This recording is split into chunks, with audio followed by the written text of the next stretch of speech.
Hello, my name is Dr. Roderick L. Roll, and today I will be talking to you about nucleic acids. Nucleic acids can be further divided into DNA and RNA. ATP resembles a nucleic acid.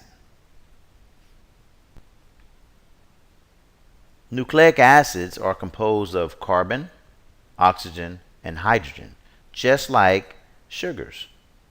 But additionally, they will include nitrogen and phosphorus. Nucleic acids are polymers of nucleotides. So the monomeric unit is a nucleotide, and when you link those together, you will form a polymer. The polymer is called the nucleic acid. This is the structure of a nucleotide. A nucleotide contains a sugar. It can be ribose or deoxyribose. A nucleotide also contains a nitrogen-containing base. That green thymine in the image has 2 nitrogens. So this is a nitrogen-containing base. Then that yellow circle is a phosphate group. 5 nitrogen bases contribute to nucleotide structures. We have adenine, guanine, cytosine, thymine, and uracil. Typically, they're labeled with just the first letter. These 5 bases will belong to the 2 major classes of nucleic acids, DNA and RNA.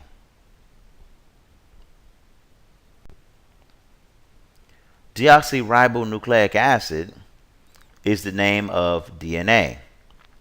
It is a double-stranded helical molecule that is found in the nucleus of the cell.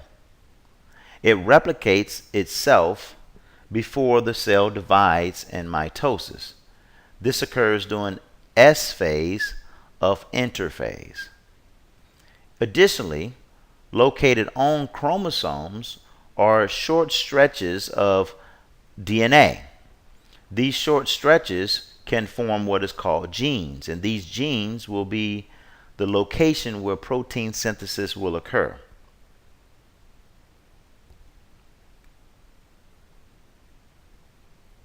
Each DNA nucleotide has one of the following nitrogen-containing bases: A for adenine, G for guanine, T for thymine, and C for cytosine. Look at the structure of these nitrogen-containing bases. Each one has nitrogen in it. Additionally, 2 of them will form a single ring, and 2 of them will form a double ring. So these bases are going to be placed into 2 categories. Pyrimidines have 1 ring, and purines have 2 rings. Purines will always pair with a pyrimidine, and a pyrimidine will always pair with a purine.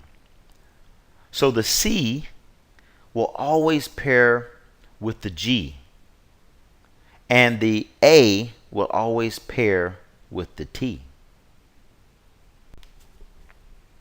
This is a cross-section of nucleic acid. It shows 2 nucleotides being held together by a hydrogen bond. Actually, there's 2 hydrogen bonds between the adenine and guanine on a nucleic acid. This image shows that double-stranded antiparallel DNA is held together by hydrogen bonds. And there are actually 2 hydrogen bonds between the A and the T, and 3 hydrogen bonds between the G and the C. The next type of nucleic acid we will talk about is RNA, which stands for ribonucleic acid. This is single-stranded molecule. It is going to be found in the nucleus and in the cytoplasm of a cell. Instead of seeing thymine in RNA, it will be replaced with uracil. Later on in Unit 4, we're going to talk about 3 types of RNA: messenger RNA, transfer RNA, and ribosomal RNA.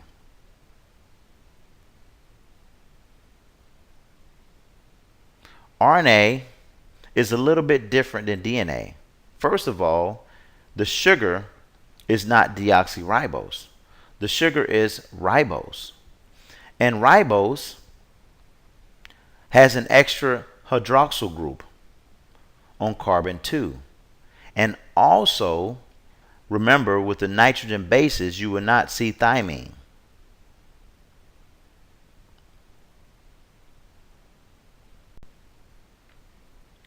The third thing that we will talk about is not nucleic acid, but it uses one of the nitrogen containing bases.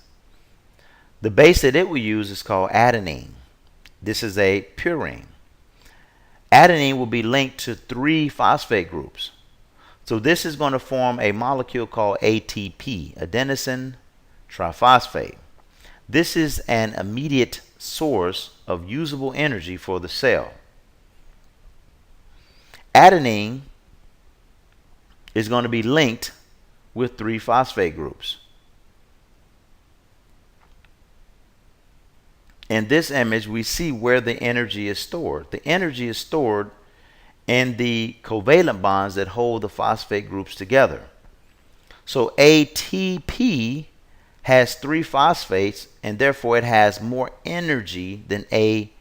ADP has 2 phosphate groups.